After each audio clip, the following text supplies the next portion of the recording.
BYU runs a lot of pistol, it feels like, and I don't think that's necessarily uncommon in college football, but what challenges does it present when a team can play out of pistol?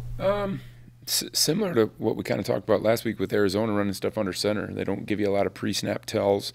There's probably some things that they can do out of pistol that could give you problems, and there's probably a few ways that pistol might limit some of the things that they do. So, it's just another layer of things, that people have to read, and so the more multiplicity you get with backfield sets, with formations, with motions and stuff, the more complicated defense gets, and so that's just one more thing guys have to think about.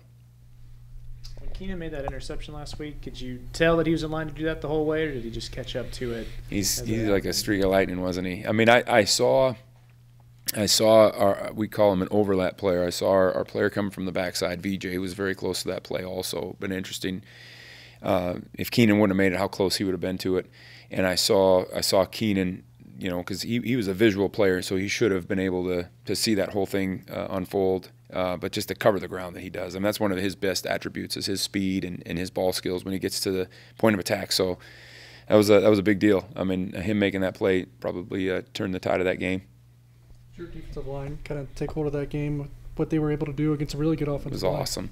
And when you look at the stat sheet and you say we had 1 sack, I think that's what it was. Something, it wasn't numbers that are going to blow you away, but I could pull 5 or 6 examples where Fafita in weeks past would have gotten out of the pocket on people that we did a great job of keeping them in.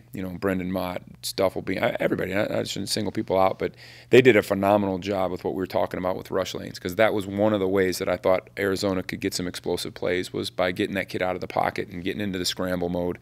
We've had some issues with that this year already, and they just never let him out. With Red Sloth's mobility, does that kind of translate to it's the same thing? Yeah, it's the same philosophy.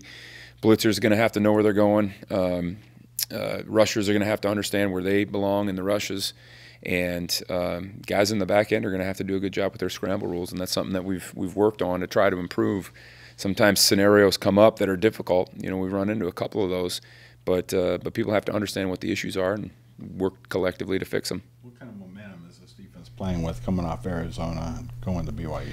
It's an interesting question because I don't know. I still don't know what this group is. I can tell you this. We've got, I don't know, I'm not going to name names, but we've got a good core group of guys that I know are going to compete every week. I know they're going to understand every detail. I have no fear about them in any one-on-one situations. They're as good as there is in the country. And then we've got a group of guys, about a half a dozen of them, that are developing that we're going to go as they go. If they're really good, we're going to be really good on defense. And if they make mistakes, we're going to have some of what happened in Tulane, and some of it's just youth, some of it's inexperience. We're working through all that stuff. But the better that group is, the better we're going to be as a unit. The defense has created 3 turnovers, and they've all been pretty important turnovers over the last 2 weeks.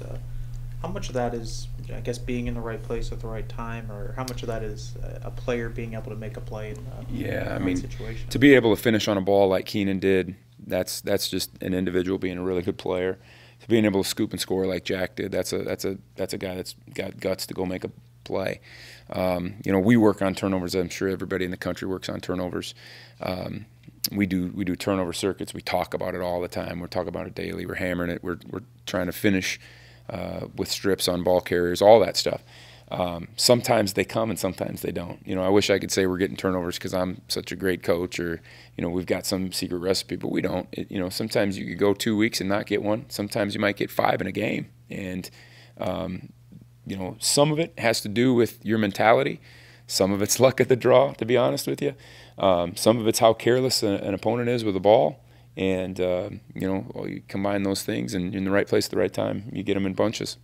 What's made Damian and Uso a good tag team there at D-tackle? Yeah, well, for starters, both of them have tremendous ability, and probably both of them are smart football players.